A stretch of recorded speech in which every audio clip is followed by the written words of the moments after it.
Hello everyone, how are you? Here to give you the match results for Monday Night Raw, November the 2nd, 2020. The opening match this week was a guitar and a pole match. It was so easy to predict that. Next time Jeff Hardy and Elias was going to face off against each other, the guitar had to be involved in the match.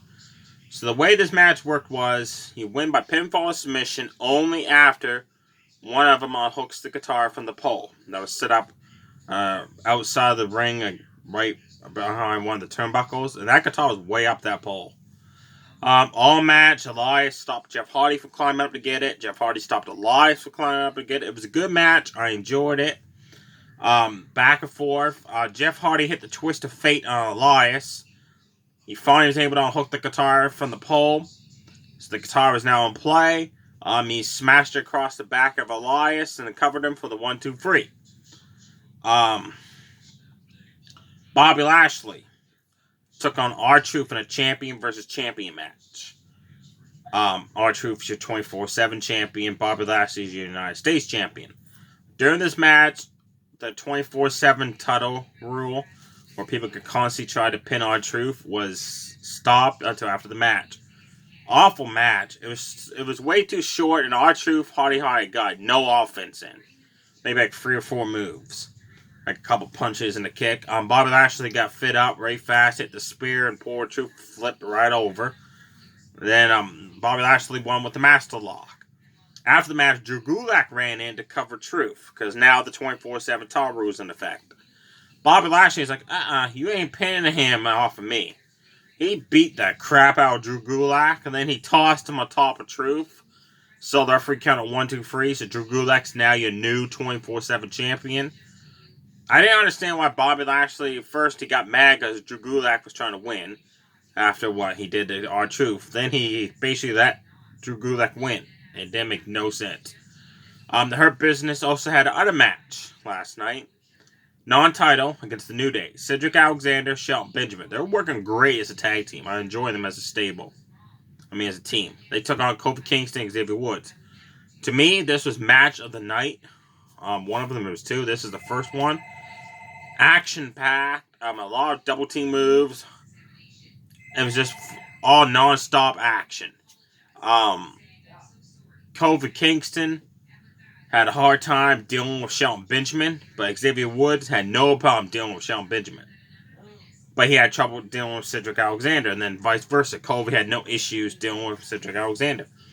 During the match, at one point, Cedric kicked Xavier Woods. And all of a sudden, he started holding onto his arm like, ow, ow, ow. No. I don't know if he's injured or hurt again, which would suck if he is, because he just came back from nearly a 2-year injury.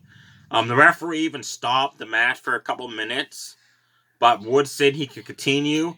The Hurt Business picked up the win with this new move they do. Cedric would kick the opponent, and Shelton Benjamin hit pay dirt.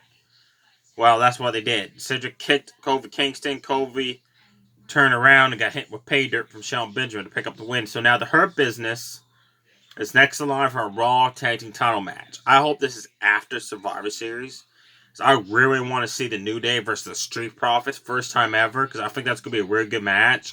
And if they ruin that by having the Hurt Business beat the New Day for the titles already, it's not going to please a lot of fans. Nia Jax, Shayna Baszler defending their women's tag team titles against Dana Brooke and Mandy Rose. This was not a good match. Right off the get-go, Nia Jax showed how clumsy she is. She tried to pick up Mandy Rose for a Guerrero press slam, and she was struggling to get her up there. That's not good. All match there, not all match, but some of the match, Nia Jax just kept getting hit with moves from Dana Brooke and Mandy Rose, and they almost won the titles a few times, but then she tagged in Shayna Baszler. Shayna Baszler could not deal with Dana Brooke. Dana Brooke had her number, and there was a few near falls. I was actually like, wow, they're going to win the titles, but they didn't. And here's why.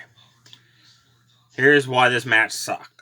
It was good until, like, the thing with Nia Jax, but then the end. Lana came out to cause a distraction. She stood up on the ring apron, and distracted Shayna Baszler, and Dana Brooke tried to win. But of course, the referee was busy dealing with Lana. So it backfired, and it was so predictable. Lana stood on that ring apron, just stood there still. She could have got down, but no, she stood there. So Shayna Baszler, of course, shoved Dana Brooke into her. Then as Dana Brooke bounced back off the rope, Shayna applied the chokehold for the tap-out victory.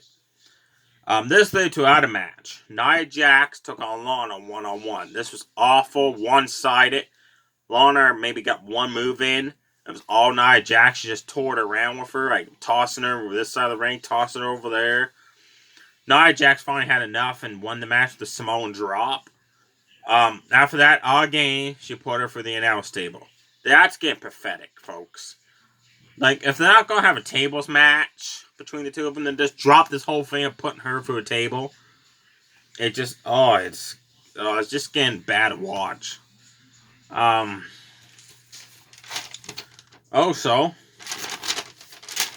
Sorry. There was a Survivor Series qualifying match. This was the second best match of the night. Braun Strowman had a qualifier. In order to do this, he had to defeat Keith Lee or Sheamus in a triple threat match. This came about when AJ Styles was trying to get Keith Lee and Sheamus on the same page. Apparently, he's the team captain, but the rest of the team people did not agree to that. Braun Strowman wanted to automatically be on the team. Keith Lee's like, oh no. We had to qualify? You got to qualify, Buster. I loved it. Sheamus like, I want a piece of him. And Keith Lee's like, well, you gotta wait your turn. Sheamus like, I ain't waiting for no turn. So that became a triple threat. Awesome match between the three of them. At one point, Braun Strowman went to double chokeslam both Lee and Sheamus for the announce table, but they ended up double teaming Braun Strowman and hit him with the steel steps twice. At one point, Keith Lee was on the back of Sheamus and applying like a sleeper hold outside the ring, and Braun Strowman just came out of nowhere and ran right into him and then went right through the barricade. The barricade took a couple extra seconds to collapse. That was funny. Braun Strowman picked up the win. Here's how. Sheamus hit the bro kick on Keith Lee. Because Keith Lee was going to go to powerbomb Braun Strowman. Then all of a sudden, Braun Strowman quickly picked up Sheamus, hit the running power slam for the 1-2-3. So now Braun Strowman's on the Survivor Series team. I'm not happy for this. For 4 years in a row now, Braun Strowman's been on either Team Raw or Team SmackDown. He's lost once by countout. And the rest of the time, he's either won it for the team, or he's been one of the final people on that team before they lose. Actually, no, I just said that. He only lost once by countout. The rest of the time, he's won. I don't like that. I want different people on the Survivor Series team each year. And Braun Strowman constantly, 4 years in a row, has taken a spot away. I liked it. Back in 2016, yeah, he was cool. 2017, okay. Then 2018, like I'm beginning to see the pattern here. Then 2019, yeah, he's getting on the team. Like, change it up. I don't know who the last person for Team Raw is going to be. Who you think? Let me know below. Who you want to see being the last team member for Survivor Series. I want to see it be Drew McIntyre or The Miz.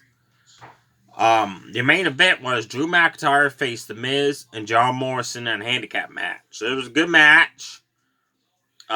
Miz and Morrison basically got the bus handed to him right for the get-go. Then they started working together as a team, and Drew McIntyre had a hard time. McIntyre won the match with a Claymore kick on The Miz. After the match, Orton shows up, RKO's Drew McIntyre. That's how the show ends. So there you have it. Definitely watch the triple threat between Braun Strowman, Keith Lee, and Sheamus. A New Day versus the Hurt Business. And Drew McIntyre and Miz Morrison. That was a good match as well. Even the guitar match between Elias, Jeff Hardy. The rest of the matches, like, they were so bad and very fast. I don't even know why they were on the show. Stay safe, everybody. Too sweet. Bye.